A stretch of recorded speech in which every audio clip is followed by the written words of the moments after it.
What is crack-a-lackin', fellow thermonuclear AFers? I am Dan Favale coming at you with a very special guest today, a timely guest, and making his second appearance on the podcast, Noah Magaro George. He's the editor-in-chief of Air Alamo and the host of Alamo City Limits. Be sure to follow him on Twitter at N_Magaro. That's at N_MAGARO.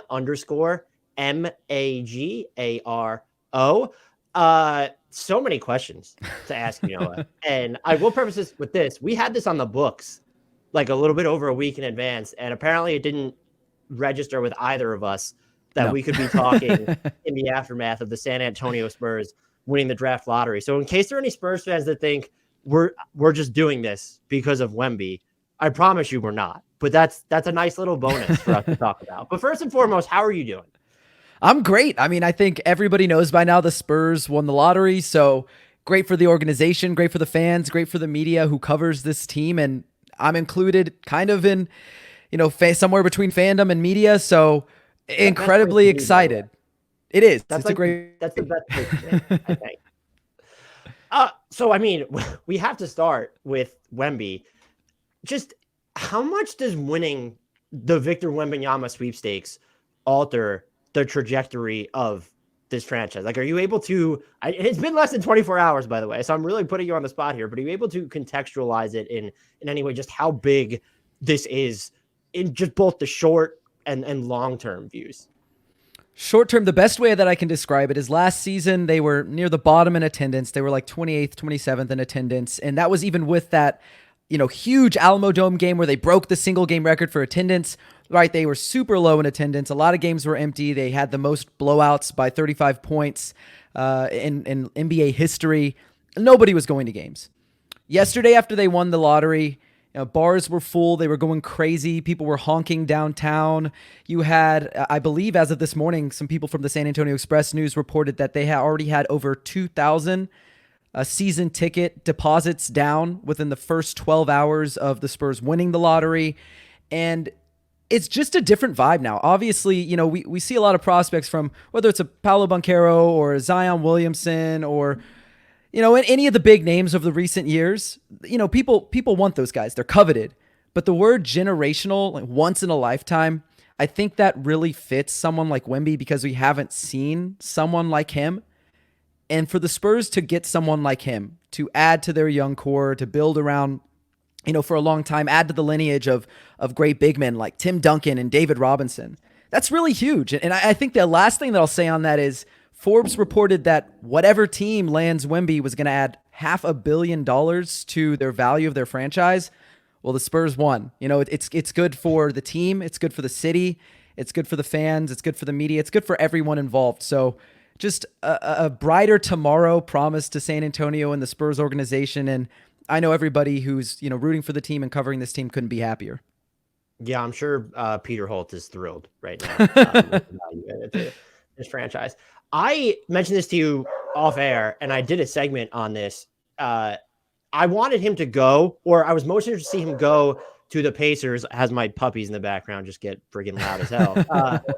I was interested to see him to go to Indiana or San Antonio. And part of the reason I want to see him go to San Antonio is, one, we'll get into sort of the functional stuff, but they're a franchise that I think you can entrust with. Everyone's concerned about his body type just because he's such a large human. I think there's that inherent concern with everybody. And they're clearly taking that ESPN piece earlier this year. They're clearly taking his development very seriously. Like his people, when you look at the amount of sleep he's getting and what he's eating and his type of training. And so I think that the Spurs are just a great fit for that. And I'm curious as to, what your thoughts are on like the concerns that are already coming in. We're not getting into injury prone, but it's just, this is such a unique talent who is built just such this physical specimen who is so young and anomalous. Like, what do you sort of make of all of that coming in? Yeah. I mean, you look at Wembanyama, 7'5", reportedly with an 8-foot wingspan. He brings a lot of skills to the table, and we'll get into that in a second. But I think, the injury concern thing, and I know we're not going to spend a lot of time on this, but as you mentioned, I mean, his team has been working really hard with him. The Spurs training staff has, regardless of what happened with the Kawhi thing, they've really had a good reputation of, resting their players, making sure their players are healthy, not forcing them to play when they're not feeling like they are up to it. And you look at him and, he has missed games every season, a lot of games every season. This season, hasn't missed a single game. Granted, they play like 1 to 2 games a week max over in the French league, but I think that's a really, promising thing. He hasn't missed a single game. He's leading the league in minutes played, points, rebounds, blocks. Like, I don't have a lot of concerns there. And I think you look at, he's coming to a coach like Pop, who's won 5 championships. He's had every player you could possibly think of, from, loud personalities like Steven Jackson to guys who were, kind of quiet, unassuming, like Kawhi, Tim Duncan.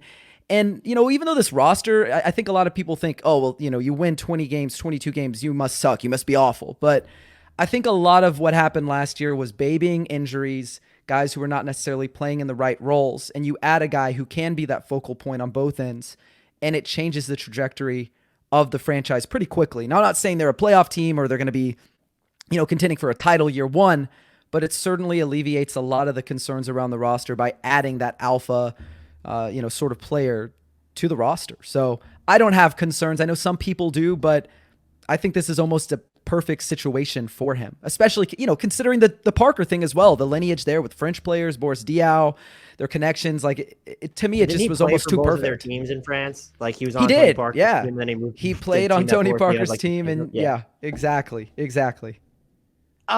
So I don't want to force you to boil this. Well, although, by the way, you mentioned they're not going to win a title immediately. Wemby saying immediately, like, I'm ready to win a championship ASAP, which is very endearing.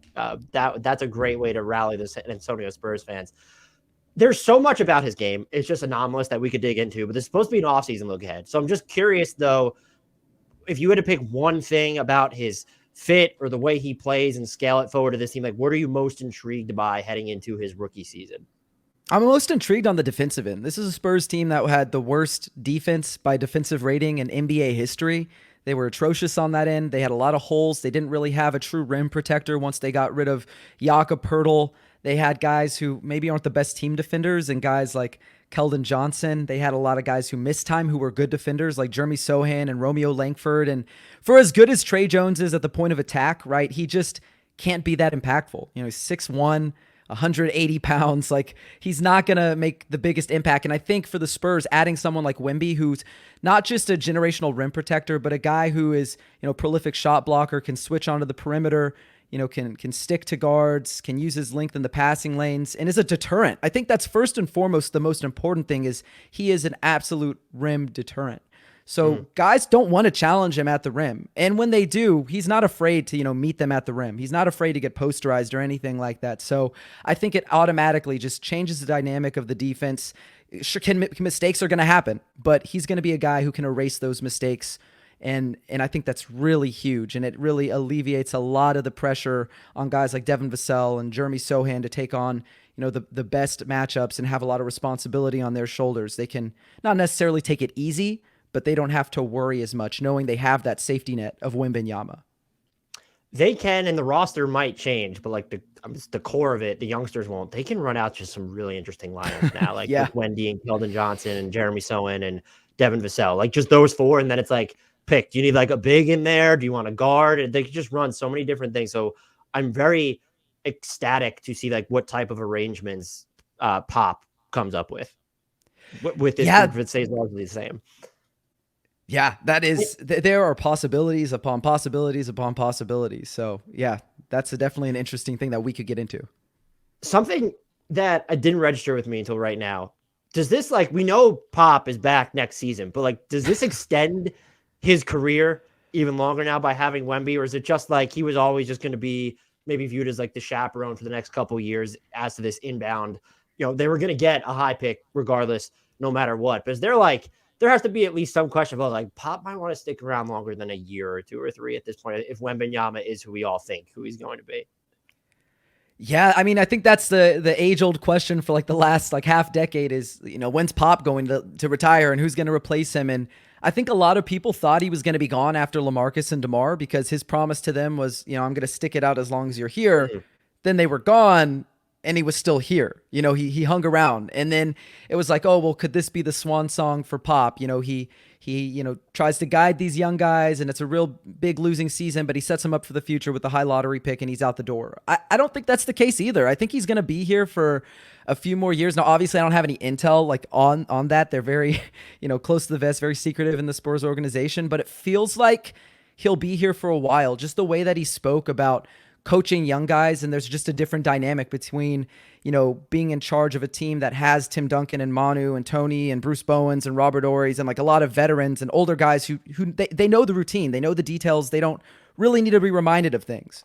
Whereas he's getting to coach these young guys and instill fundamentals and help them grow their game and turn them into, these rough edged prospects into, real basketball players who can be impactful. And he seemed to really love that and enjoy that. And he spoke about that several times throughout the year. So it wouldn't surprise me if he sticks around, especially now that you've got Wembanyama to add to the Vassells and the Johnsons and the Sohans. So it'll be exciting to see what happens. I will say, if he was looking for like an opportune time to leave, this poor guy, it's like now you just have Wemby. You have all these excuses to stay rather than looking for the exit. Do you expect, and I don't mean in terms of minutes, but like, do you expect them to turn Wemby loose? And I would say mostly on offense, that he's going to be given the runway to explore from day one in San Antonio?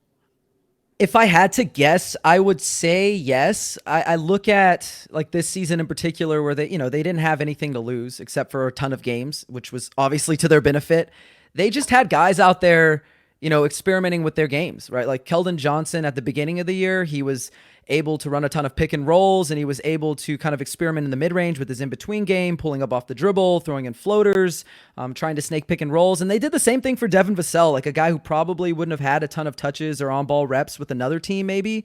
They let these guys go. They said, there's no leash here. You do what you want for the most part. Obviously, Pop holds guys accountable, and there's certain things you can't get away with, and he's going to pull you aside and, yell at you if you do something too crazy. But I would fully expect them to let, Wembanyama come in here and just kind of test the limits of what he's able to do. At the same time, I don't necessarily think he'll be a guy who's taking, 20 shots per game and averaging 24. Like, I don't think that's the case. I think he's probably looked at as, the focal point of the offense, but not to the extent where it's like he's clearly, head and shoulders above everybody else in the pecking order. I think it'll probably be a sort of 1A, 1B thing with him and Keldon Johnson, depending if he's still in the starting lineup. And Devin Vassell as well, who was really fantastic last year. Like, he was a legit, most improved player of the year candidate for most of the year until, the knee soreness and the arthroscopic knee procedure that cleaned up some things. So it'll be interesting to kind of see how that shakes out, but I think they'll give him the freedom to kind of, stretch the floor, dribble, take the ball up sometimes, go to work in the post. Like, I think he'll have the freedom to do quite a bit of things. I think the way they used, and part of this I'm sure was because of injuries and the roster construction, but like the freedom that Sohan had this season is super encouraging if you want to trust that the Spurs are going to give Wemby full reign. But I think it's also a sort of reality check where, like there were a ton of nights where Sohan logged like 30 plus minutes, but there are also nights where like he logged a lot less than that. And so I think it's sort of like keeping your expectations reined in a little bit, but I'm fully confident that like based off really these past 2 years, but when looking at Sohan specifically under the circumstances, like you have to believe that if you're going to get a generational prospect like Wembanyama in there, you're going to give him some just serious wiggle room to like explore and fail, because that's part of all this. Is like there's going to be expectations immediately because of all this hype surrounding him, but you need to give him the freedom to fail. And that's why they were among my favorite landing spots for him, is that I thought they had the timeline and the stomach to allow that to happen. Yeah, no, I'm right there with you. I think that is something that we're going to see. And I mean, we talked about it, right? Pop is holding guys accountable, but at the end of the day, like Sohan came into the league as a non-shooter and he shot like 24% from three as a rookie, and Pop still let him shoot those threes. Like, he encouraged it. If you're open, let it fly. Like, you're not going to get better if you're not going to practice it in a game. And if they expect Wembanyama to also be this transcendent offensive talent to match his, defensive prowess, then they're going to let him experiment. And like you said, try and fail and learn from that. So I fully expect him to have that sort of freedom. I want to ask you, before I get to some offseason questions, about some of your impressions of the players that intrigue me the most on this roster. Chief among them remains Devin Vassell. I asked you many questions about him, I think, last year. You mentioned he would have been a most improved player candidate. He would have had it would have been pretty tough to beat out, Larry Markkinen or even an SGA, but he probably would have finished in the top 3 had he played in more games, if not for that left knee injury. He just, I don't think anyone billed him as what he was able to do on offense this year when he came into the league. Like, just better decision making off ball screens, which you hinted at, his weaponized pull up in between game, mixing in step backs and fadeaways and runners. What stood out most to you about his season, and what are you most either watching closely or looking forward to or concerned about heading into year 4 for him? Yeah, with Devin Vassell, I really appreciated how aggressive he was. Like, he could have just kind of taken a back seat to Keldon and been like, you do your thing and I'll get my offense within the flow of things. But, when Pop gave him the opportunity to have on-ball reps, he really took advantage of them. And I think there was a clear difference from like a year ago, so not last season, but the previous season, where Devin Vassell was often okay to just defer and be this 3-and-D guy, and he didn't really experiment too much, whether that's a little bit of the, team and the coaching staff telling him, know your role. This year, he fully, took advantage of all those touches, and he showed that he can play with pace in the pick and roll. He's not a guy who's like an incredible athlete with like a tremendous first step who can, finish above the rim. But I noticed as the year went on, he was looking to become a little more crafty, like find his way to the rim. He was finishing well at the rim. He was pulling up off the dribble. And I think all of those things were really impressive. And also, as you mentioned, like the experimenting as far as, step backs, pull-ups from 3, like that's not really something that I expected to see too much of. But as the year went on and he got more comfortable, he let it fly. And, unfortunately, it's just that knee injury that really just kind of made him taper off at the end. Like one of the things that I thought was really, really impressive was up into the knee procedure. So if you erase all the games after the knee procedure, he was 3rd in the NBA in terms of pull-up 2-point percentage after Kevin Durant and Bradley Beal, and he was 8th in terms of volume. Like, he was taking about 8 a game. So wow. I'm not saying that that's who he is all the time, because it was a smaller sample size. It was through like 35 games, but he certainly showed flashes of being a guy who can be like your 2nd, 3rd option. And I don't, like, as you said, I don't know that a lot of people saw that. Like, I was optimistic for him to be a good player and maybe have some of that in his game, but he really took a tremendously huge step in his development this season, especially on ball. Yeah, and you saw like hints of it after the Derek White trade, like the season before, but it was just even by that measure. And you had mentioned him getting to the basket. I think that's going to be like the biggest, if you want him to be like this 3-level scorer who also kind of dips his toe in stardom, I think that's kind of the next frontier for him. But what he has shown now on ball, if he gets the ability to meld that with everything we know he can do off the ball when they have a proper either number 1 option or a top tier advantage creator, this is just someone who is going to impact winning at the highest level. I feel more confident, aside from Wemby, in saying that about him than anyone else on the roster right now, which leads me to this question. How aggressive would you expect this? And by the way, this kind of snuck up on me. I was doing prep for this. I was like, fuck, I forgot Devin Vassell was extension now. He's been in the league 3 years already. How aggressive would you expect the Spurs to be to sign him to an extension, knowing that I think there are going to be people, especially with the Wembanyama coming, that might want them to preserve their flexibility for 2024 free agency a little bit more? Would you expect them, though, to be more hype? Like they did the same with Keldon Johnson, but they got, even after, and we'll talk about him in a second, he didn't have like the best close to the season. That extension still looks like a bargain. Knowing the archetype of player that Devin Vassell is, I don't think they're getting any discounts in potential negotiations with him, would be my official stance. So I'm just curious what your thoughts are leading into these extension negotiations this summer. I think the Spurs are going to want to wrap him up, like make sure that he is on the roster, especially with the new CBA rules, and they're going to be able to lock him down for 5 years instead of 4. Like I fully expect them to go for the full 5 years. Now the money is interesting because I do think he is a guy who is worth, probably a little above $20 million a year. With that said, I kind of wonder if the Spurs are able to leverage the durability from this season, like his lack of durability from this season, to go, well, you kind of proved it, but it was on a small sample size. You were hurt for most of the year. We lost a ton of games. Like I wonder if that factors into how much he actually ends up getting, and if it's kind of a bargain bin deal like they got with Keldon. But like you mentioned, he is a really interesting archetype of player. And I don't want to throw out necessarily one-for-one comparisons because I think every player is unique. But I think there is very much a trajectory for him to become a sort of like Chris Middleton-esque player, where he, obviously not the best advantage creator, but a guy who can go get his own bucket, can play make a little bit. Not a tremendous athlete, but very crafty, super high release point on the jumper. And then obviously I think there's some plus, upside on the defensive end, but that's tough because I'm not exactly sure how much he's going to get or, what the range is for him. So I regardless, I still want to see them bring him back, and I think they will. Like, I think they're going to go for the full 5-year extension.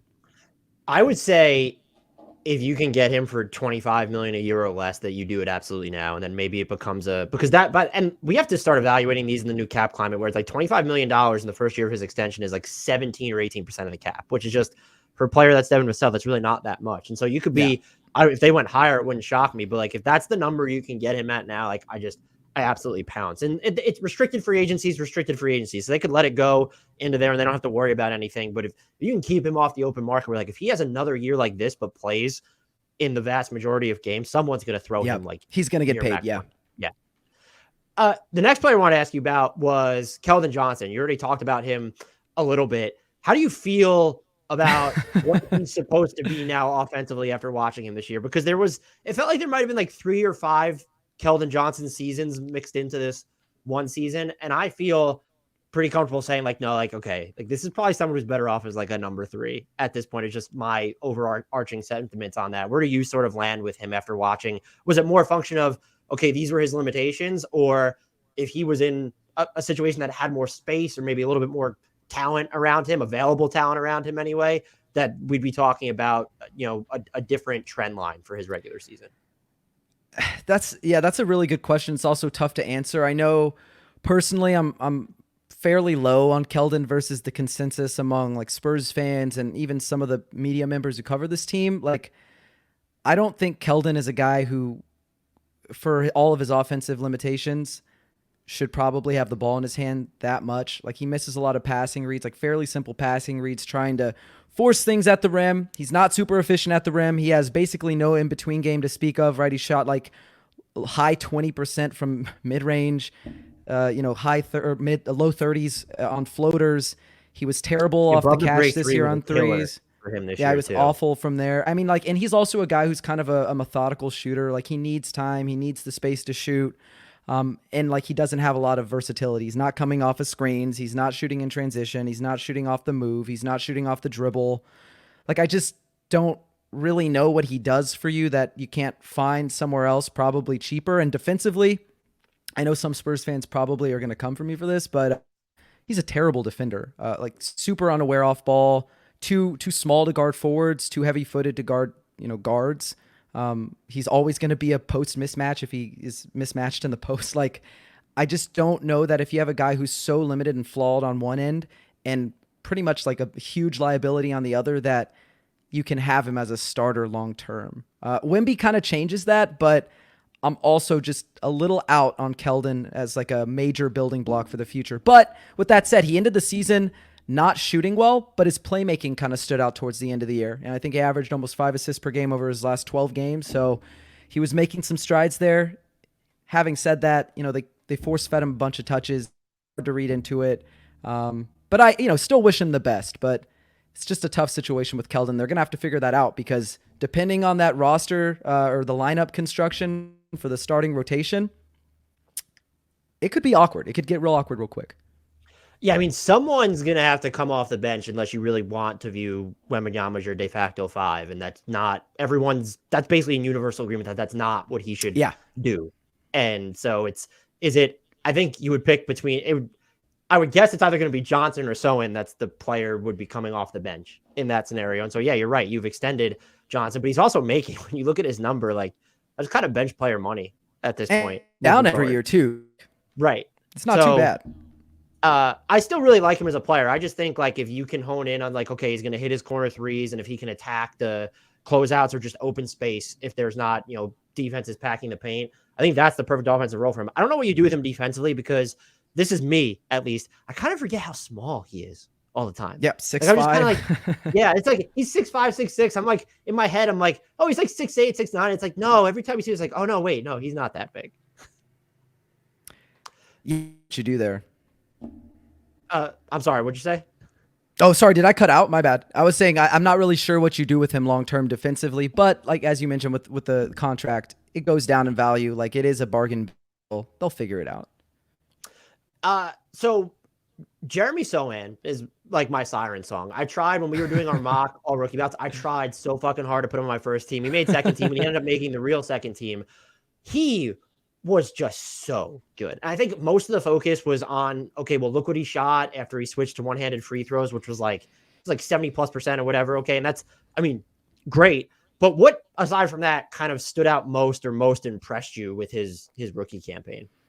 Just his activity level, his aggression. He was fearless, right? Like he's a guy who gets his offense mostly within the flow of the offense, like attacking closeouts or cleaning up the offensive boards or, even cutting to the basket. And like, even in transition, he's a guy who can rebound and run. Like he's not a super dynamic handler, but he's got a good enough handle where he can just grab a rebound, go the length of the floor, attack the basket. Like those are things we didn't necessarily see all the time at Baylor. There were certainly hints of it, but just his aggression and then his fearlessness, right? He was like getting into scrums with guys. Like he was like an old school kind of enforcer in terms of his, just ability to get under guys' skin. He was trying to bother, Luka Doncic and Steven Adams and the Morris twins. And like, he was not afraid of anyone. And then defensively, you saw him out there, man to man. He's guarding Steph. He's guarding Dame. He's guarding Domantas Sabonis. He's guarding Paul George. He's guarding Jason Tatum. Like he's taking on the hardest assignment every night. And, it wasn't always successful, but he always gave them a hard time. Like at the very least, he made their life a little bit harder. So I'm super high on him.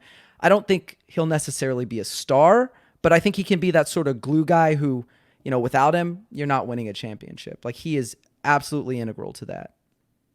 Yeah, his floor navigation, just on the ball, off the ball, both ends of the floor, was what impressed me most. Like the way he was sort of moving, and then obviously his hair. I was in love with his hairdos as well. So I thought he was one of the rookies that probably, and again, circumstances perhaps thrust him into a larger role than I think most people expected him. But now you just have all this information, especially about him on offense. And when he's being hyper aggressive and attacking the basket, he can really do some damage. That becomes super valuable to the Spurs moving forward, just having that information to base more decisions off of. Did you have any, Blake Wesley, Malaki Branham, or anyone else on the roster, any impressions from this year that are sticking with you as we lead into the offseason? I really, really like Malaki Branham. Last year, he was 15th on my big board, and I was like, wow, they let him drop to 20. Like, you got to snag him. They did. He's a guy who wasn't necessarily the most efficient, but he had stretches in there, especially from about February to early March. He was averaging close to 20 points per game, like 50, 40, 80 shooting. Can, create his own off the dribble. Not a super dynamic playmaker, not necessarily like the best athlete either, but really patient navigating screens, knows how to get to his spots, really good spot up shooter, although the percentages didn't really show that this season.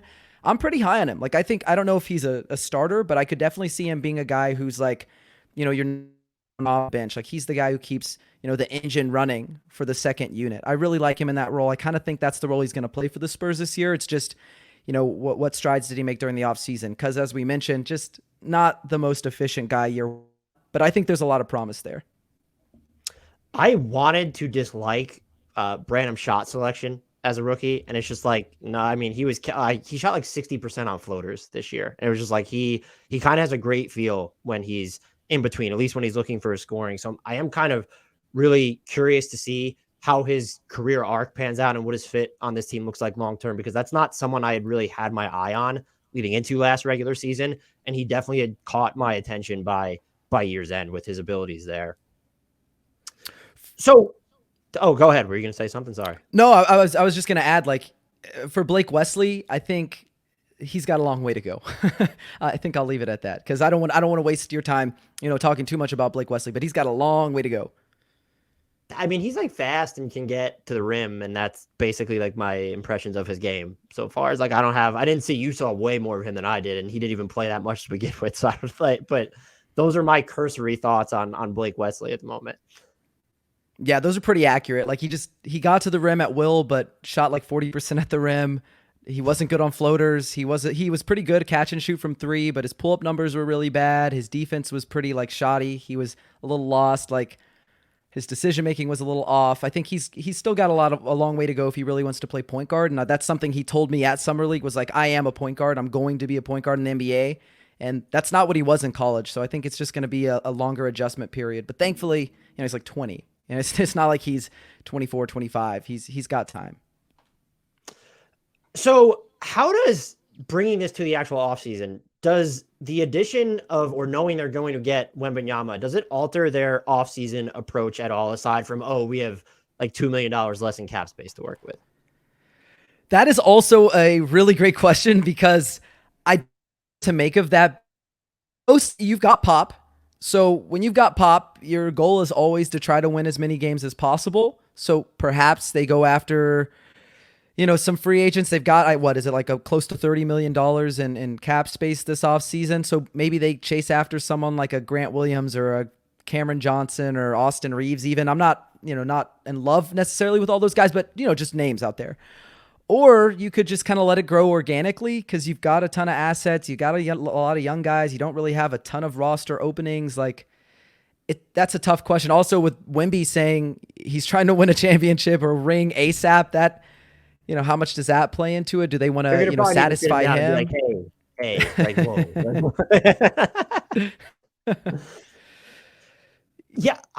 We'll see. Yeah, I don't even know how, it alters their offseason approach because when you look at the roster, I think before the draft lottery, it was okay if they ended up with Scoot or someone maybe you don't need an advantage creator as much, but now you can look at the roster and say, do they still need that? Or is it between Wemby and Vassell's development, even having Sochan, and then we could bring back Tre Jones? Is that not the priority? And then I do think one of the other interesting elements is one, I want to know what you think their biggest roster need with Wemby included right now is. And then two, it's also what type of big. Zach Collins might be a big that you really want to play alongside Wemby, but even trying to scale beyond that, it does feel like they need a certain type of big to complement him properly as well. I won't say might, most definitely isn't on the roster right now because they're basically bereft of centers at this point. Yeah, that's a tough one. I really do like the combination of Wemby and Collins. Is a really awesome, high post, top of the key, playmaking hub. He's really great there. He also had pretty good numbers, at least defending near the rim. So I think he could bang with bigger bodies like your Jokic and Valanciunas and Anthony Davises and those sort of guys. So I like the fit there. In terms of what they need, they kind of, for me, it's you need better defenders. You need longer defenders. You need guys who can shoot the three. And I think, as you mentioned, they need an advantage creator. Wemby has scoring gravity for sure, but he's not the most efficient guy or hasn't been this season. Needs somebody off the dribble. I like Tre Jones. I don't know if he's your long-term answer at starting point guard, but I'm not sure where you find that this offseason. Is it Fred VanVleet? I don't know. I'm not really sure where you get that from this offseason. And then you're saying, well, yeah, we're accelerating the timeline here too. It's you can find, if you even could get Fred VanVleet, he's not ancient, but that does say a lot about, and he's not going to infringe upon anyone's development, but that does say a lot about, okay, we're not really trying to let this marinate at all. And I think there's a cost benefit analysis to be had there. I'd be surprised if they went that direction. Do you expect Tre Jones to be back? It might just be pretty cut and dry because he's a restricted free agent. I don't know who's going to pay him, but I'm just curious where you land there. Yeah, I would expect him to be back. I think when he wasn't on the court, they were pretty awful. Their offense was just a mess. It's not like they were elite when he was there, but he was the kind of guy who, if you will, training wheels for a young team, he's got a really good first step. He was able to get to the rim pretty much whenever he wanted. He could collapse the defense a little bit, kick it out. He doesn't ever turn the ball over. This season he kind of dropped off in terms of his mid-range efficiency and floater efficiency. I think that had a little bit to do with the spacing, but I think if you don't bring him back, who's running the offense? Who's taking the ball up the court? Who's getting you into your sets? It's not Blake Wesley. He's not ready for that. I think that would be a detriment to everyone else's development, including his own. And it's not Sochan. I love Sochan, but he's not a primary ball handler. He's more of a rebound and run or connective tissue guy. He's not your, initiator. So I just don't know what they do if they don't bring Tre Jones back. And for that reason, I think they have to. I think they almost kind of have to bring Tre Jones back. I didn't mention this in the outline, but are they going to look at seriously? I assume they're going to renounce his cap hold just to maximize their cap space, but do you expect Romeo Langford to be back?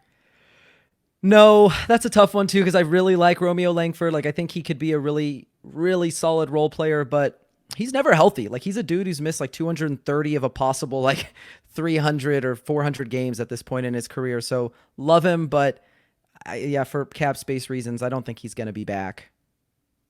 You had already mentioned some names here, but I'm just assuming that they'll carry Tre Jones' cap hold. They'll have around 33 plus million in space now when factoring in Wembanyama's number one pick hold.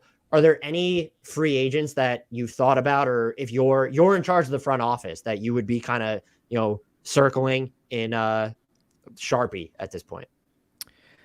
I mentioned Grant Williams earlier. I do like Grant Williams for the Spurs, but with the reports that like he's looking for like 20 million a year, I don't I don't know if I want to pay that to Grant Williams. Like, he may have to kind of come back down to earth and realize that's probably not his market, but I like him just because he is such a versatile defender. He can knock down a standstill three.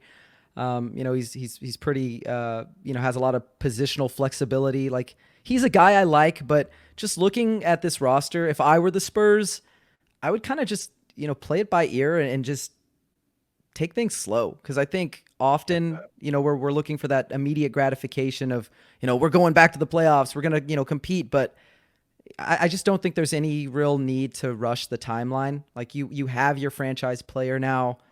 Let's kind of figure out what else we have. And let's see what it looks like what he looks like with the players who are already on the roster. Cause it's not like he's coming in like LeBron did, where LeBron's coming into like a completely blank canvas. Right? Like, the Spurs have players who, in theory, could help you win games. They just weren't playing the right role. So let's see if, readjusting roles and adding Wemby kind of changes anything. So I would evaluate before I, immediately go all in on, trying to build a contender from day one.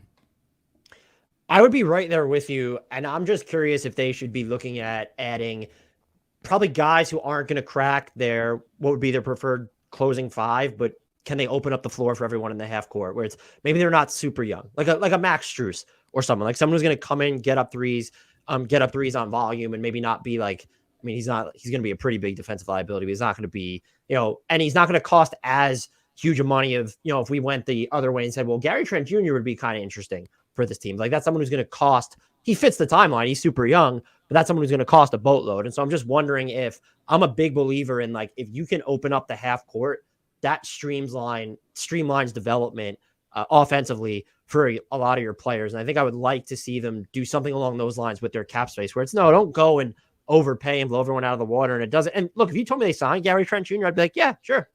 I like that. But I'd like to see them make a move along or an addition along those lines. Yeah, for sure. I'm right there with you. I would add here that, Doug McDermott, I think, is super undervalued for if we're looking at like a guy who can shoot threes on a high volume, constantly on the move, like doesn't need the ball to score, provides a lot of spacing. Like, he has immense gravity as a shooter. You can't leave him open. You can't go under screens, and because he's so good off the move, you've got to have guys who are able, at least on the other team, theory, you have to have guys who are able to chase him around screens and follow him around the court. So I think he adds a lot of value. I like KBD as well. I know like he's not the sexiest name, but I think Keita Bates-Diop has really established himself as just, the solid role player. And then Mamukelashvili, probably not another name that maybe you weren't thinking we would talk about too much, but I really like him off the bench. Like, I think he is a guy who spaces the floor, really good playmaker, can handle in the open court. Like, he is a defensive liability. So is, Doug McDermott. But I think if we're looking to open the floor for guys and take some playmaking pressure off of others, like those are two names that I think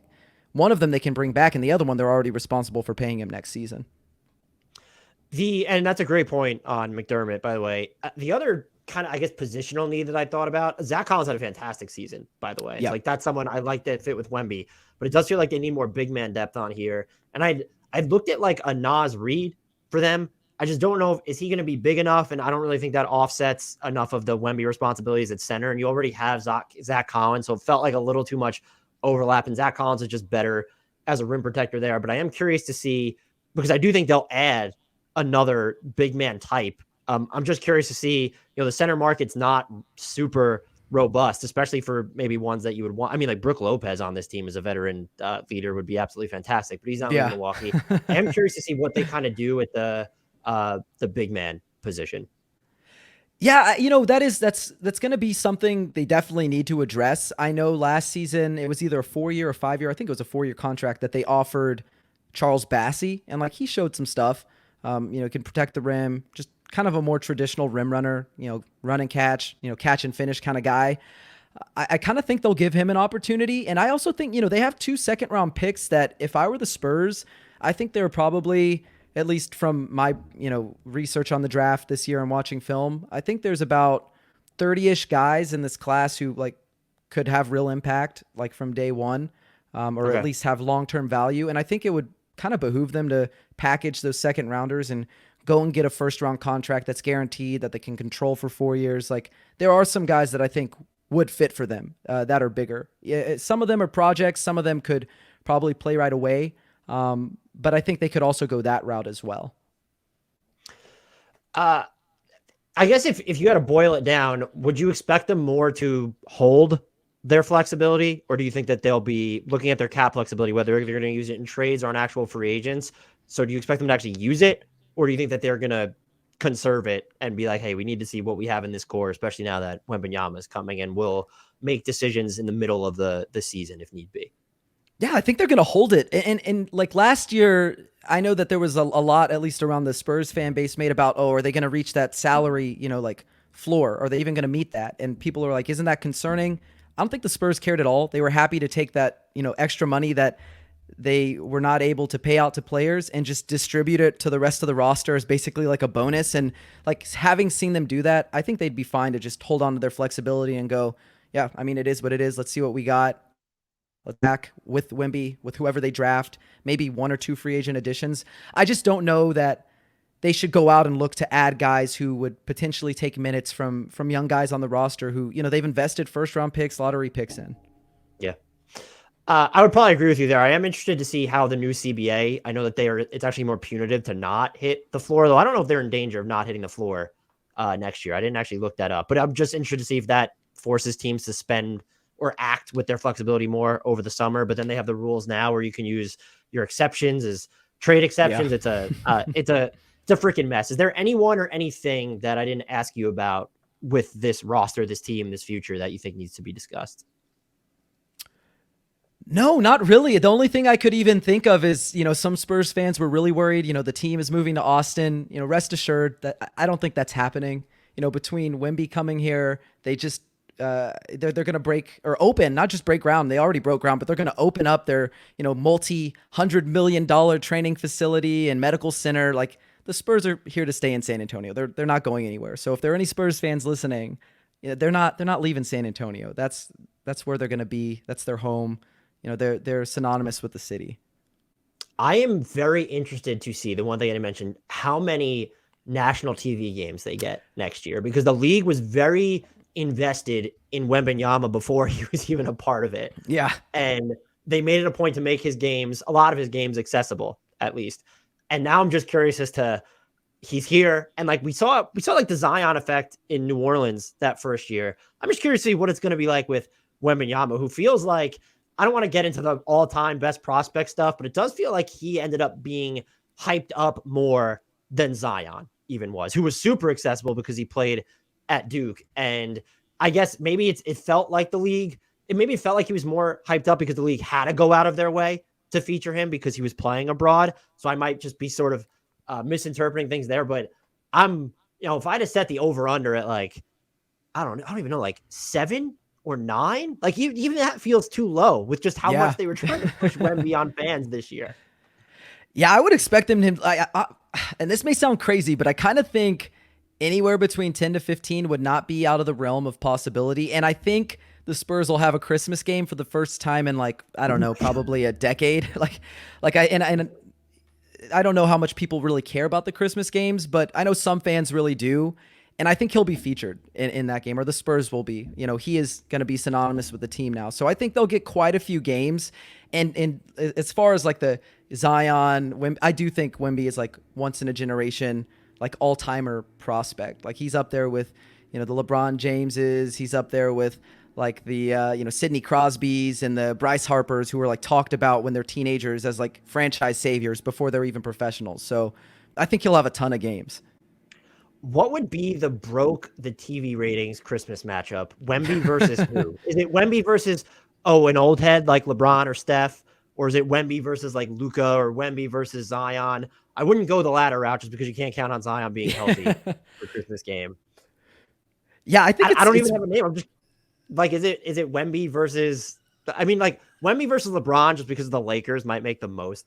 Like just sort of passing of the torch, and they could have their debates about who was the more hyped up prospect. But I didn't even give thought to the Christmas game and only the national TV stuff. I'm going to go with double digit national TV games for the Spurs, though. Maybe that's overly ambitious, but given given how much the league wanted to make him accessible before he was in the league, I'm going to think that they really are going to push him. Well, now that he's here. No, I'm right there with you. I think there's going to be a ton of games, and I think I'm with you on the Lakers-Spurs game too. Like there is also kind of a low-key historic rivalry there. You've got a lot of things going for you in that matchup, so I could see it for the Christmas Day matchup for sure. Noah, this was fantastic as always. Thank you so much for your time. You're able to tell our listeners where they can find you and all the fantastic work that you do. Yeah, first and foremost, thank you so much for having me. I always have a blast talking Spurs basketball, especially with you. So really happy to do that. But they can find me on Twitter at @N_Magaro, Magaro. You can find my writing at Air Alamo. You can listen to our podcast, Alamo City Limits, wherever you get your podcasts. And you can also check out my YouTube channel. We're going to go, get back into that. We're going to be doing film breakdowns. It's just my name, Noah Magaro George. So again, just thank you so much. I really appreciate the opportunity to talk to you and talk about the Spurs. Yeah, and again, thank you for your time. And I would appreciate it. If you're not following him, now would be a great time to start at N_Magaro. Wemby is in San Antonio. It's going to be one hell of a ride.